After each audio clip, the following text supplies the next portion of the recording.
So with that, if you saw the email that I just sent out today, I was, in addition to frolicking with my family in Denmark and celebrating my dad, it also coincided with Tia's little offering his Satcha One certificate program, which was 45 hours of intense training.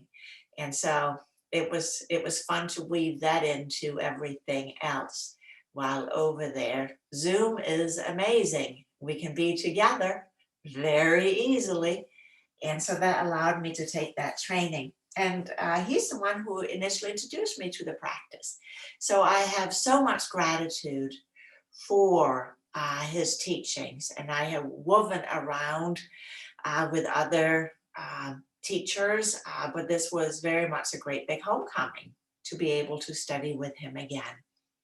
And he has a profound skill in weaving in the work of somatics, the work that Thomas Hanna created with both yoga and the yoga tenements, the philosophy of yoga, and the Buddhist tenets, and as well as poetry. So he reminded us, what I will share with you, is you just sort of take stock right now. What's going on in your bodies? And he quoted this from Thich Nhat Hanh. He says, the present moment is where life can be found. And if you don't arrive there, you miss your appointment with life. And so whenever we come onto the mat for somatics, it's a great reminder to really step into this moment and be here fully. And so as you look at your inner landscape, noticing, sensing what all is present, the physical self, the energetic self, and of course the mind self. These are the three entities that in Hatha Yoga we consider the three outer layers of our being, and you change one, you will directly affect the other two. So sensing, is there chattiness somewhere? And you may be listing to one side. What touches and what does not touch?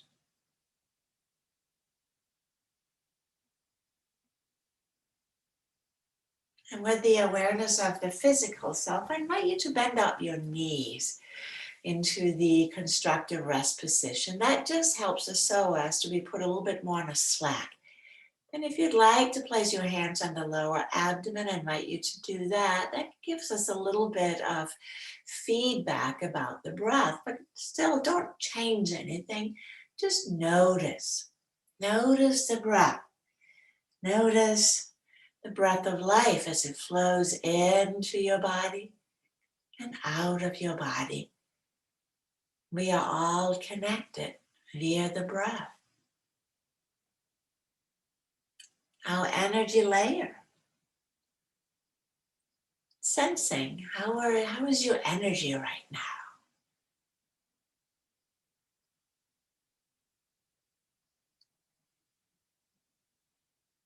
Sensing the breath, duration, sensing your heartbeat. So much movement happens without our tending to it. This miraculous vessel that we inhabit. And through the somatic practice, as we stretch and twist and squeeze and release, we help all of these systems, the respiratory, the cardiovascular, the nervous system, the endocrine, the digestive system, nervous system, all of them get a little tune-up without strain.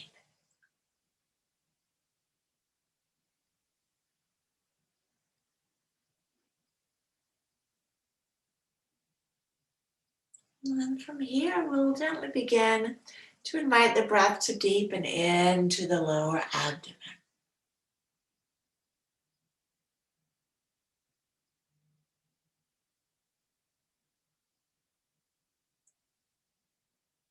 And you may like to begin to invite in a gentle arch and flatten.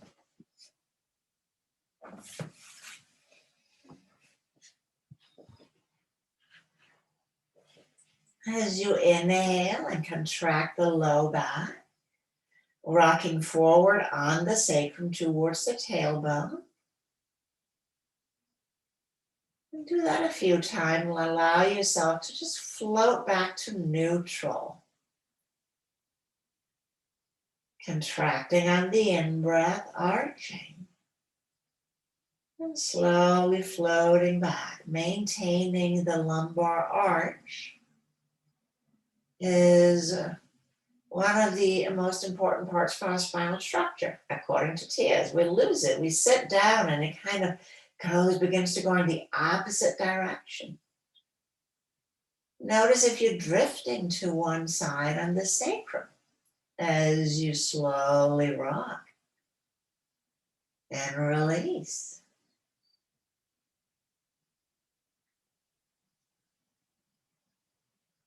Next time you return to neutral, let's explore the other half of that coin. Taking a breath in, and as you exhale, gently flattening. And then letting that go.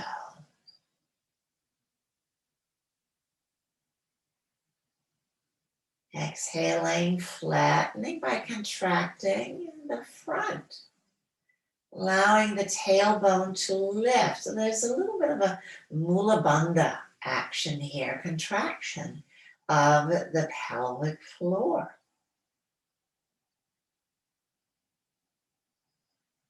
You can explore varying the degree of force. It's not always one size fits all.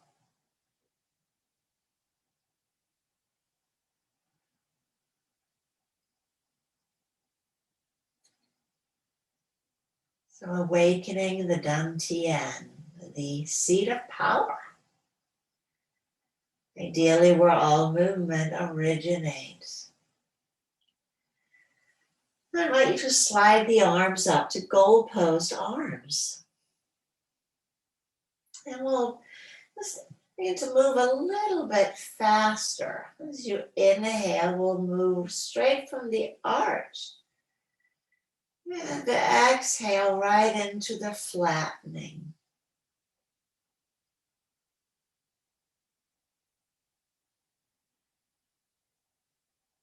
Observe the movement of your skull. Does it travel along with the pelvis rocking?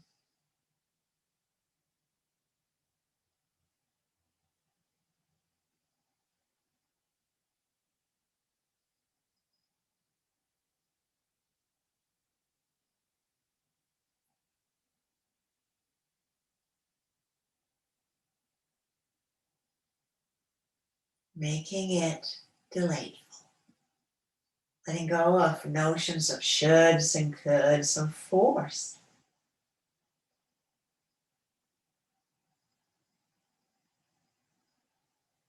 And next time you return to neutral after the flattening, slide the legs out long. Take the arms down again for a little Shavasana. Checking in. What changed, if anything? Body, breath, or mind?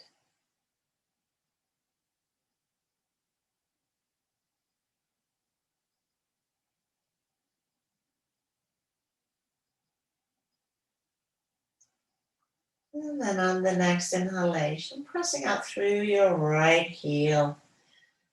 And then just let that go, just the heel, just lengthening the back of the leg, and we'll move to the left.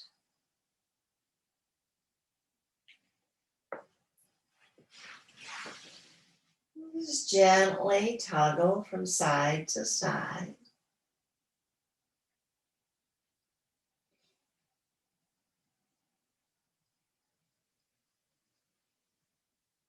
And then next time you're back on the right, invite the whole hip to travel down with the heel.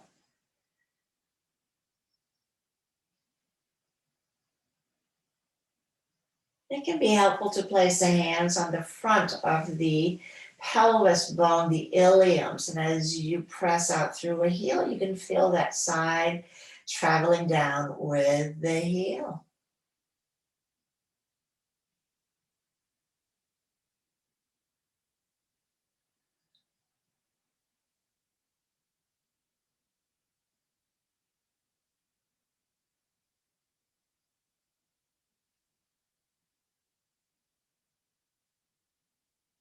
Is one side a little friendlier than the other? So just a gentle inquiry. What might be different from one side? Using those inner eyes.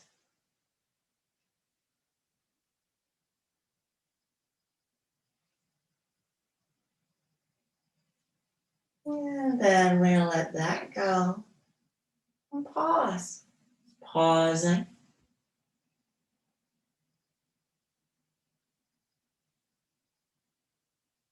And we'll bend up the knees again.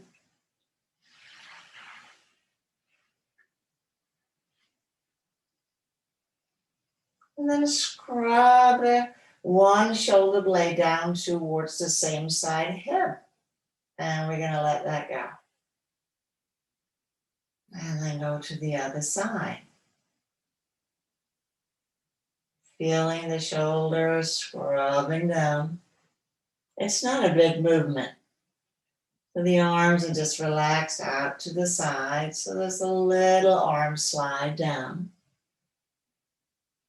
Unsticking the shoulder blades.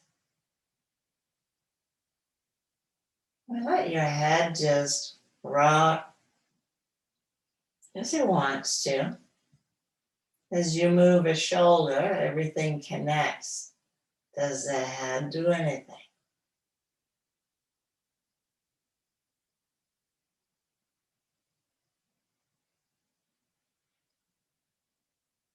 And then letting that go. We'll hike one hip up towards the shoulder. So just a little hip slide. So John starting on the right, it's just going to slide up towards the right shoulder. Moving to the left.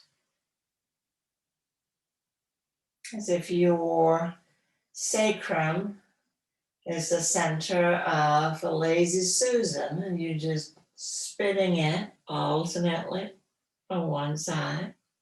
A little twirl.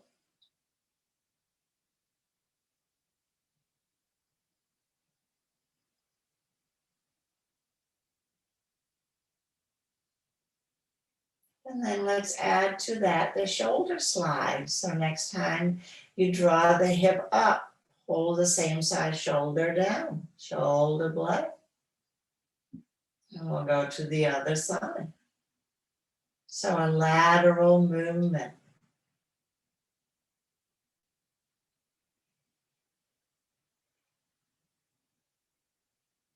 Notice as you contract one side, the other side lengthens.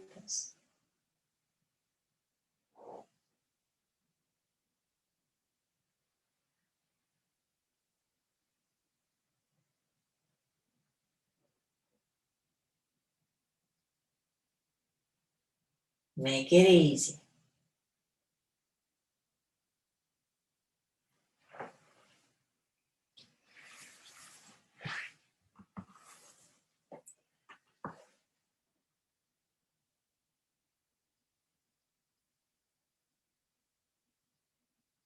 And then letting that go.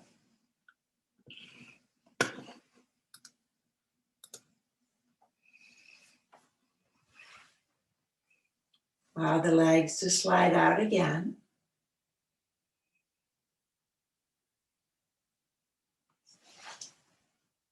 pause. Interoception. What's available? What do we sense?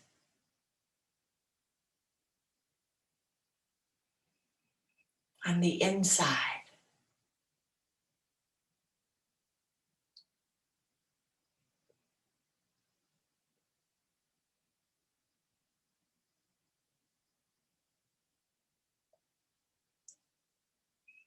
And then sliding your right leg up. So out to the side and up. So some Baddha Konasana, like in a half tree pose. I'm just going to slide the leg up and slide it out again. And slide the left leg up.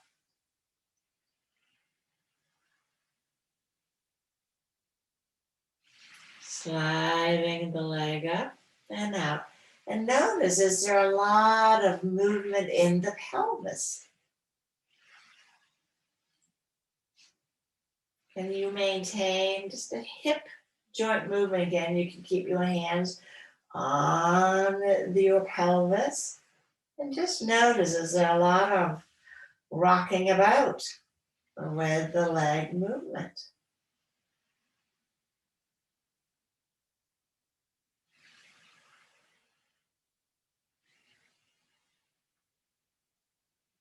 And then I invite you to take the arms out to the side, so a big T position. And we'll slide the right leg up again. And then stand the leg up and allow it to just dip across. And slide it out long. In the internal rotation, we're just going to continue on the same side, sliding it up through the tree, dipping it across, and slide it out long.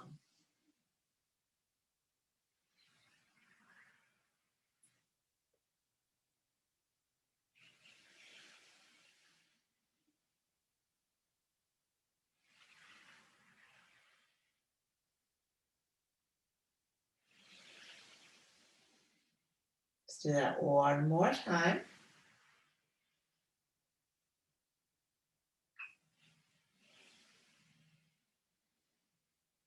Then pause. Give yourself a moment. 2, 3 breaths, just to assess what did that invite? And then move to the other leg, sliding up, dipping across, and sliding back out.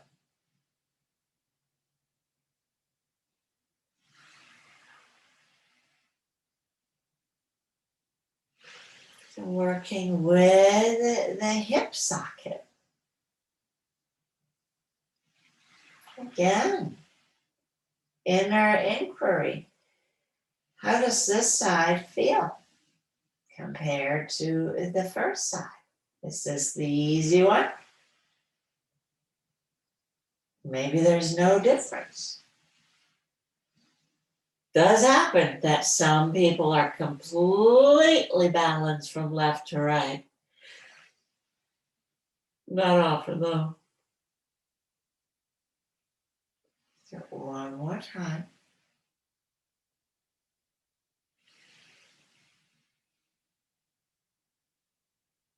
And pause.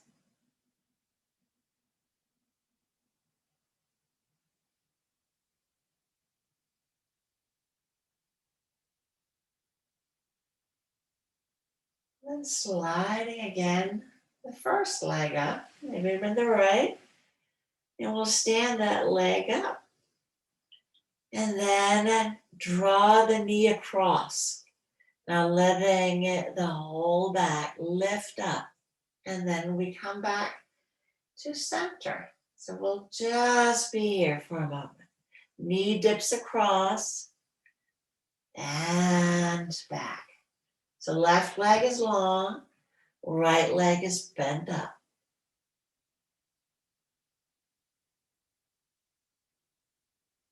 Keeping your right shoulder heavy as you dip across.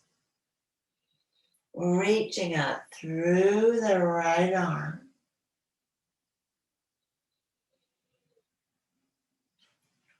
And then inquire. The washcloth, letting the right arm, if the right knee is dipping across, go into a rotation, rolling up towards your shoulder. So away, opening up again the whole armpit, side, chest.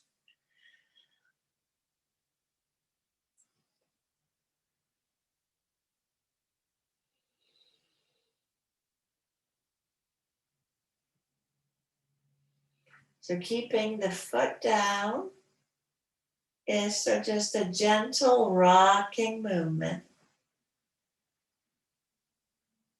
Unwinding the low back a little bit more with this rotation. Next time you come back to center, slide the leg out and pause.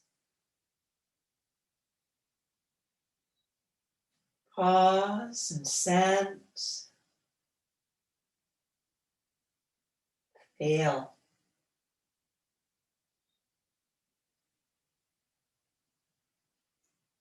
And we'll slide the other leg up, stand it up, and then invite the dipper here, keeping the foot down. Here's to push into the floor to facilitate the twist and arch. Inhaling. Keeping same side shoulder heavy.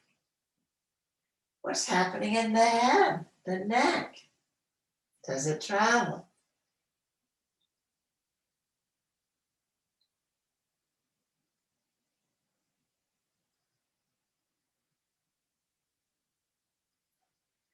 Very calming for the body.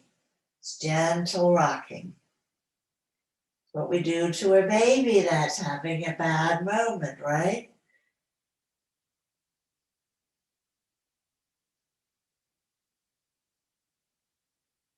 So we can soothe our own inner upset little self. It's all right. It's all okay. Adding the arm rotation if it's available.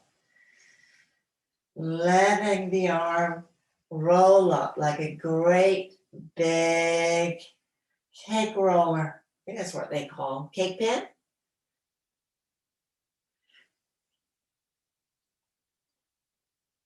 So it's not sliding as much as rolling, opening up through the armpit.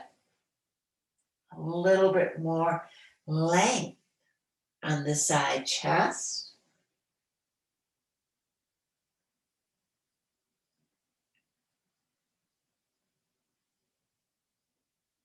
And then from here, next time you come up, let's slide that leg out long, take the arms down, and pause again. Pausing. It's like a little oasis of quiet, an invitation to check in with you, the most important person in your life.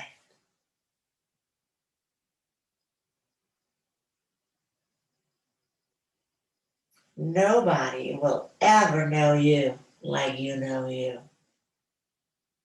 They may try, but you got a front row seat. Let's slide both legs up again.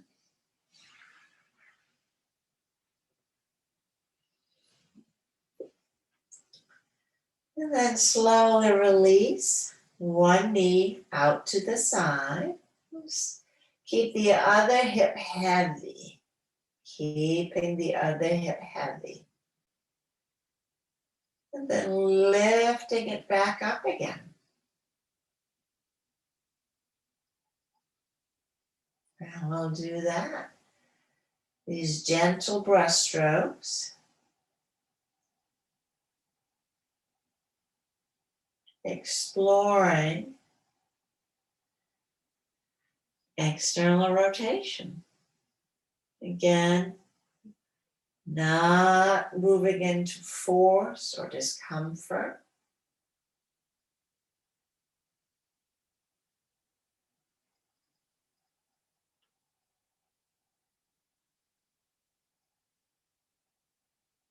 Let's go to the other side.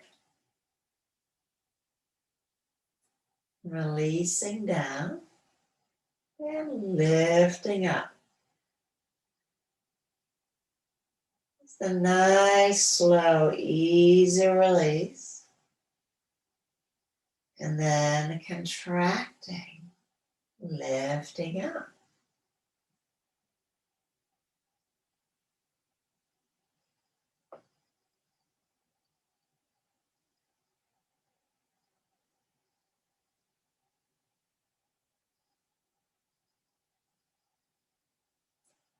From yoga, we can become so accustomed to stretch and be flexible.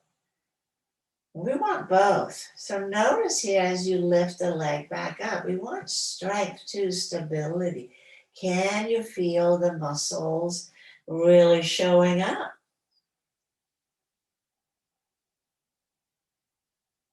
So we're going to work a little bit more with these muscles as you come up. Walking the feet together, and we'll take both knees out to the sides. And now imagine, this was a new one to me. So the legs have now gone equidistant out. So you're in Baddha Konasana there, knees are to each side. So not the same side. And then imagine that somebody just placed a 20-pound bag on each knee. And now you are slowly beginning to lift the knees up with this 20-pound bag. And we're going to move very slowly as you can, lifting up against this weight. And you may encounter some shakiness as you slowly. So you may be about halfway now. Breathing in and out. Maybe you're about 3/4 of the way. Breathing in and out. And slowly bringing the knees all the way up together.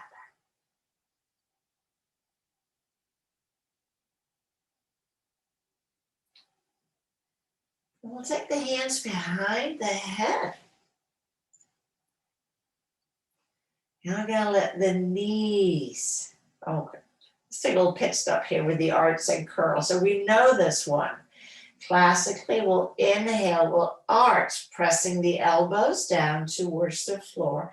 And as you exhale, flatten, draw the elbows up, curling up. And slowly release, head down and elbows out. So not the pec release, just going up and then down. Let's do that one more time. Inhale, arch, press the elbows down. And exhale, flatten, elbows up, curling up. Now, how high you lift the tailbone, that's how high you lift the tailbone. Allow the knees to separate out. So elbows are wide, knees are wide. So arch and curl, but this is the butterfly. I've forgotten about this one. So here it is again. Inhale, arch. And as you exhale and flatten, knees draws together, elbows draws together, we curl up. And then inhale, releasing back out into the arch. Elbows press down. Curling back up. Tailbone lifts. And we'll release back down. Move at a pace that's comfortable for you. Curling up, knees together, elbows move towards one another. We release down. Arching.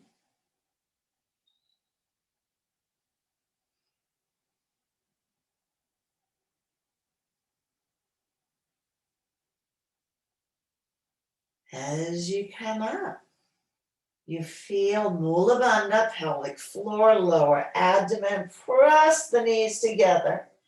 We get the adductors turned on a little bit so we can add a little bit of juice to this one.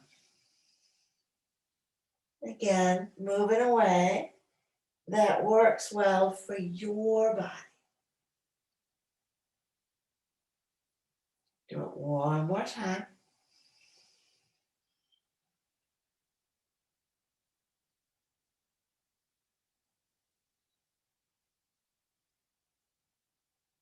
And as you come down, release the arms, slide the legs out long.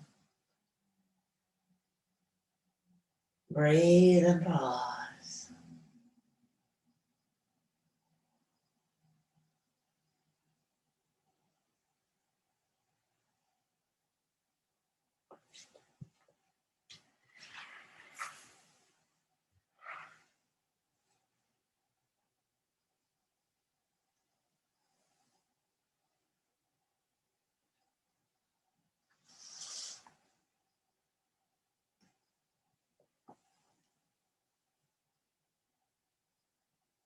And then, of course, we can't work along the pelvis without tending to the psoas. So lengthening out through one leg, gently flattening the low back and lift that leg 2, maybe 3 inches off. And then slowly release the leg down as you lengthen out through that heel. Once down, let go completely. Take a full breath in and out.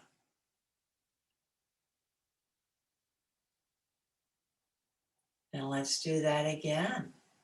Inhale, gently press the low back towards the floor so you have an anchor. And then lift the leg. So this is a leg lift, preventing the pelvis to rock forward. Keep the ankle a little soft as you slowly, slowly, slowly lower down. And then let go completely.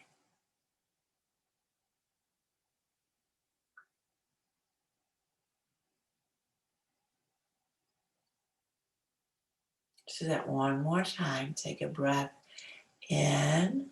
Gently flatten the low back. And then lift the leg. But keeping again, ankle soft. So that the movement originates from the center, not out at the distal end. Letting go as you come down. Slowly let come down. And pause.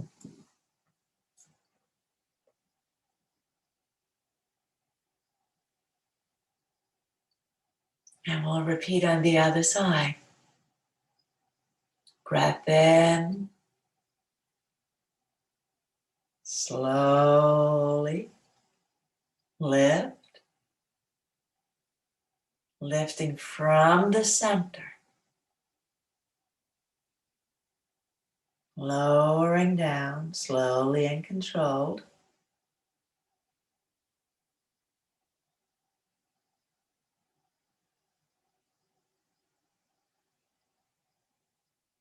Take a breath in and out, and then repeat again. Lift from the center is a powerhouse. You can feel it. Oh, everything. And then slowly releasing.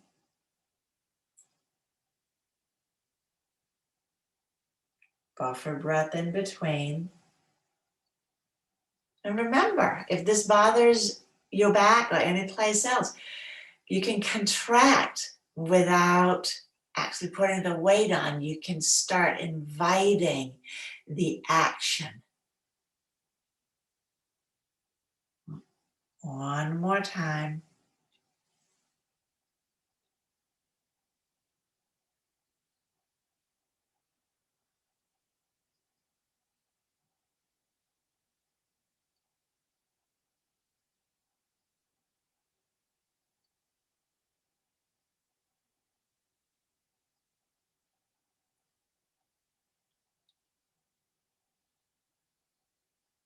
And then bending the knees up again.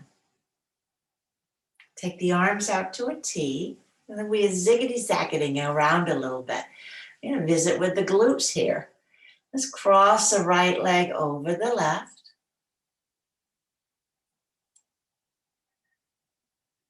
And then invite the legs to dip down as you inhale to the left side. So the right leg takes it, travels to the left, inhaling up. I meant exhale clearly. Well, next in breath, coming down. So there's a little arch to the, go to the left, go to the left. And exhaling up. So the whole outer hip complex here is getting a little bit of a lengthy invitation. Move at a pace that's comfortable for you with the arms out to the side again, keeping the right shoulder well anchored. So this lateral seam lengthening.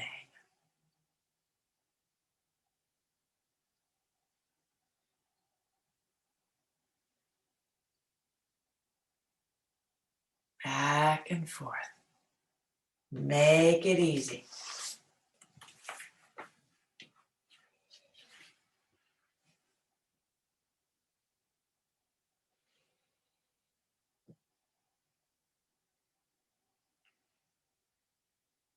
And then inquire as the knees go to one side. How about the nose traveling opposite? How does that feel?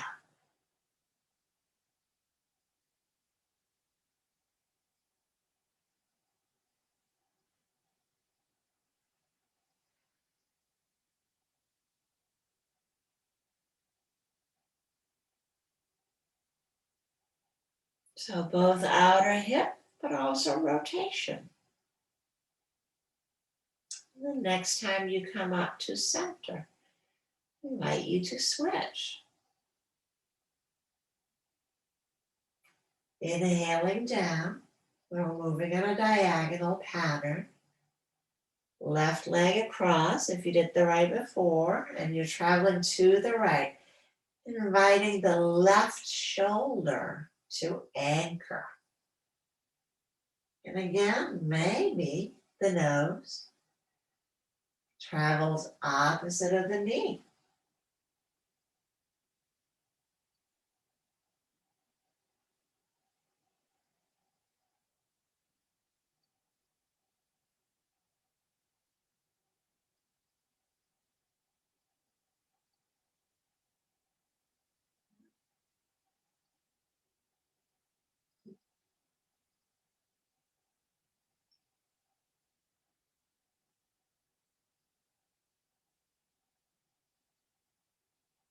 And next time you come up to center, uncross, and take the legs out long.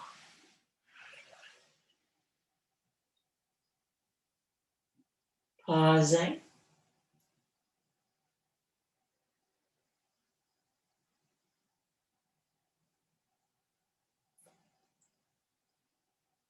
And let's slide one arm up, and then we're going to roll to that side.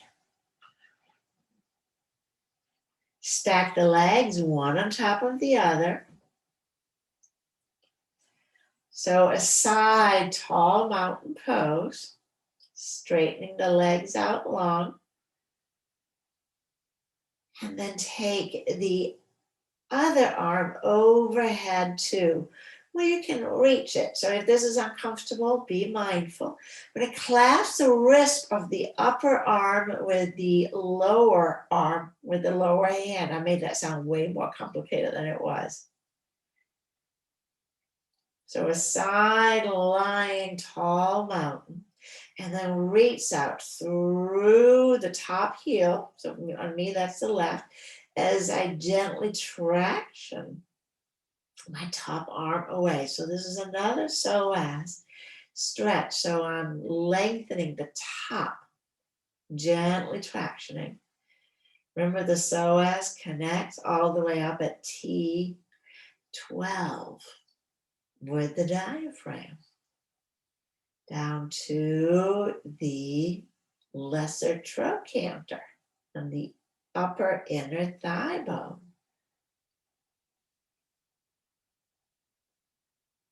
And then letting go and slowly travel back.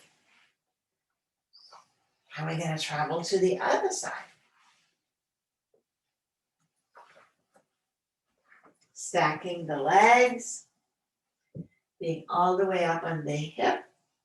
Lower arm catches the wrist of the upper arm and lengthen up through the top heel. I know it's a little topsy-turvy. As you gently traction top arm away from the leg, top leg.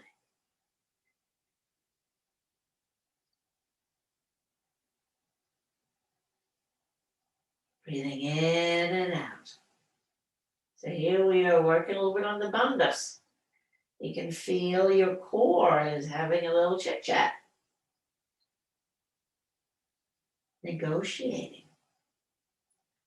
Now take the top arm and plant it in front as you can roll onto your abdomen, all the way onto your belly. And stacking the hands one on top of the other, and let the forehead just come to rest on the hands. So prone Shavasana. Breathing in and out. You'll probably feel your lower ribs a little bit more acutely. Feeling them spread against the mat. Sensing the expansion down through the lumbar spine, the sacrum.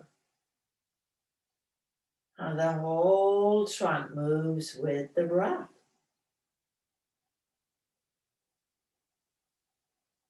Now sliding one leg up. So a prone tree pose. So sliding the leg up as high as is comfortable for your body. And then gently pushing the hips. There's a funny move back. So as you're pulling the knee closer to the midline, and then slide it back out again. Closer to the midline and back out. So if you feel like you're getting caught on the ends of your mat, as I am, scooching to one side of the mat. So pull the knee towards midline. So the whole lower abdomen is lifting up, a little bit of a twist, and then sliding it back out. Back and forth. So another movement that helps integrate the SI, this sacral joint, into the pelvis. Resetting it. Move at a pace that's comfortable for your body.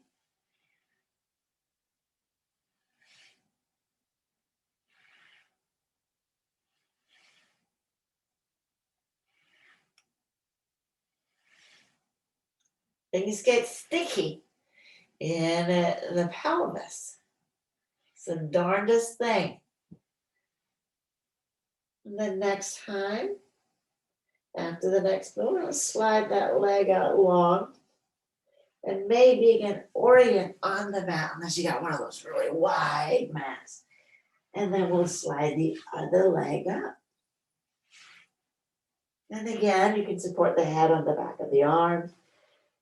Slide the whole thigh towards the midline. So you're rocking onto more of the outside of your other hip. Your upper body is not moving a whole lot.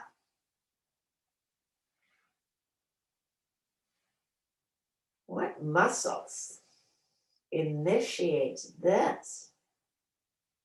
Contracting and releasing.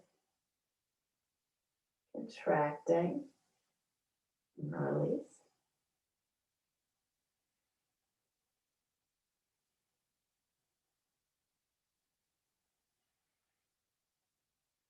Again, gently inquire. Is this the easy side? Or does this need a little bit more support?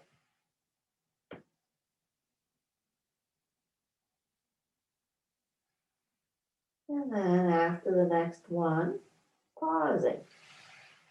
Sliding the legs out. Pause again. Reorient on the mat. If you scoot it to the side. Let the tops of the feet rest on the floor. Head rest in a comfortable way. Feel the breath.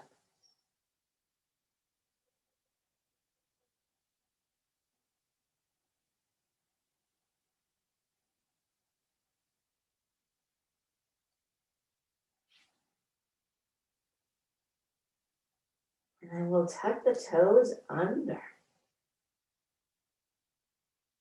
And then draw the heels back. Pressing the hips down so you feel the pubic bone pressing down in to the mat. Slide the elbows in a little bit so you can clasp the opposite one. And then rising up, pressing the heels back as you drag the belly button up towards the heart, lengthening the front seam. Breathing in, breathing out, and letting go.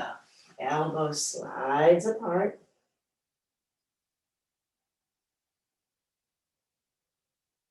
Easy peasy.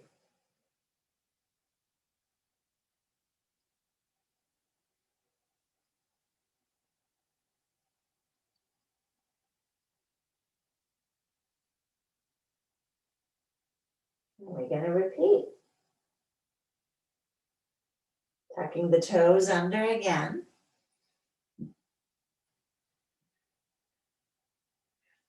Creep them up towards the nose. Press the hips down. So the pubic bone down. Press the heels back. And then rise up.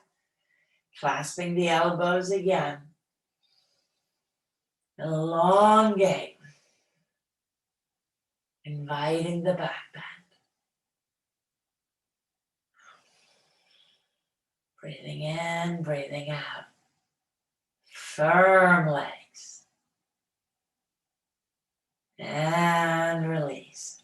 Slide the feet long, releasing down. And then thread one arm under the other. That just helps you roll onto your back.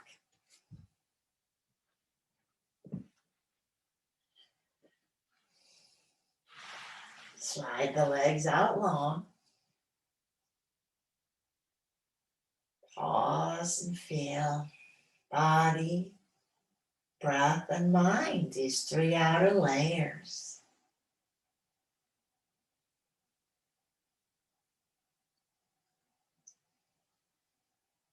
We'll draw the legs in for Supta Sukhasana.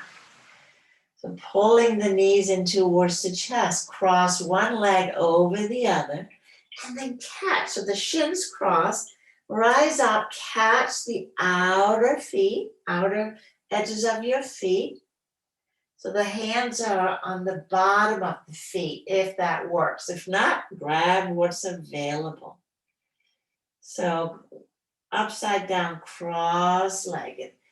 And then kicking the feet into the palms of the hands. So you're holding the opposite foot. Right hand holds the left foot, left hand holds the right.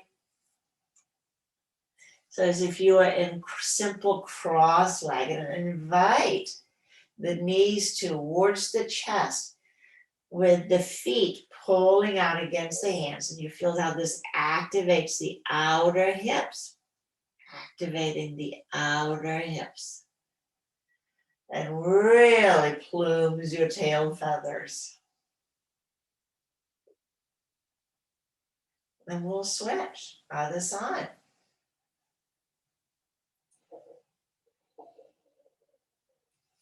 Catch again the outer edges of the feet. Inviting the knees towards the chest. And then put a little bit of fight into the outer edges of your feet against the hands.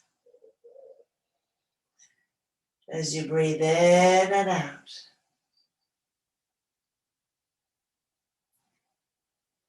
In and out.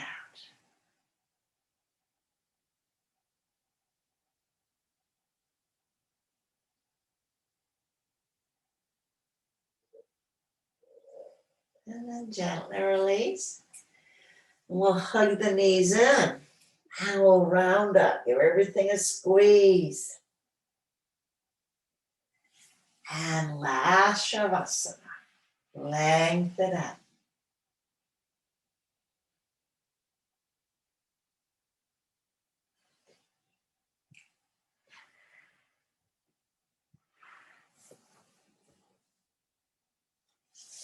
To the words of Pico Iyer, one of my favorite philosophers. He says, in an age of constant acceleration, nothing can be more exhilarating than going slow.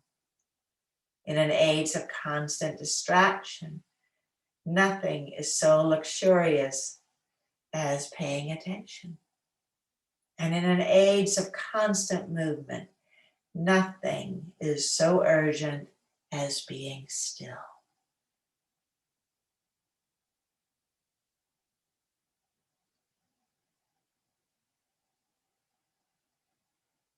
Embodied presence.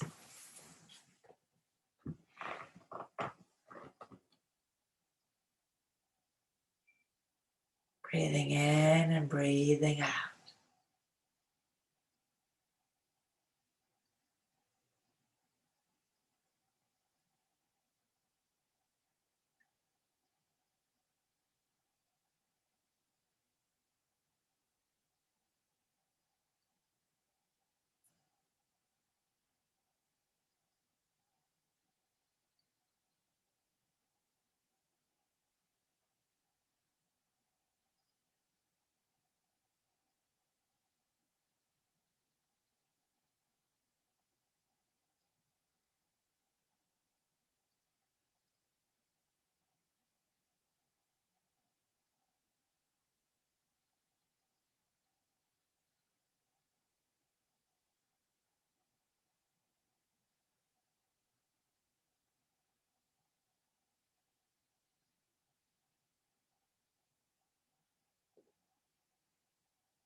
And then gently invite your breath to deepen.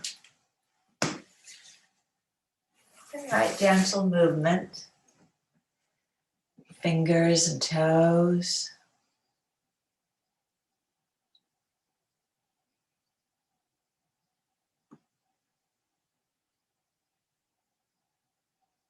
Bending up the knees and transitioning into a seated position.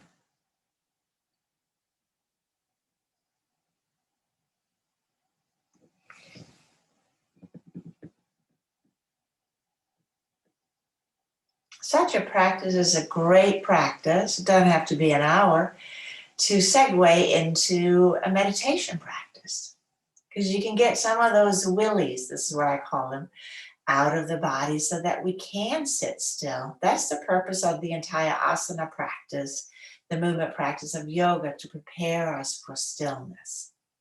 And so we don't have to be attached to movement, have to look a certain way, because it is just a means to an end, not the end. We will bring our palms together and we'll prepare to close with Om Shanti, Shanti, Shanti Om, praying for peace globally, locally, and within. Let's take a breath in.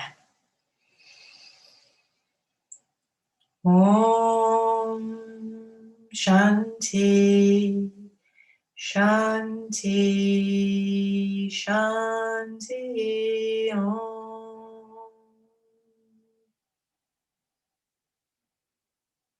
Thank you. Namaste.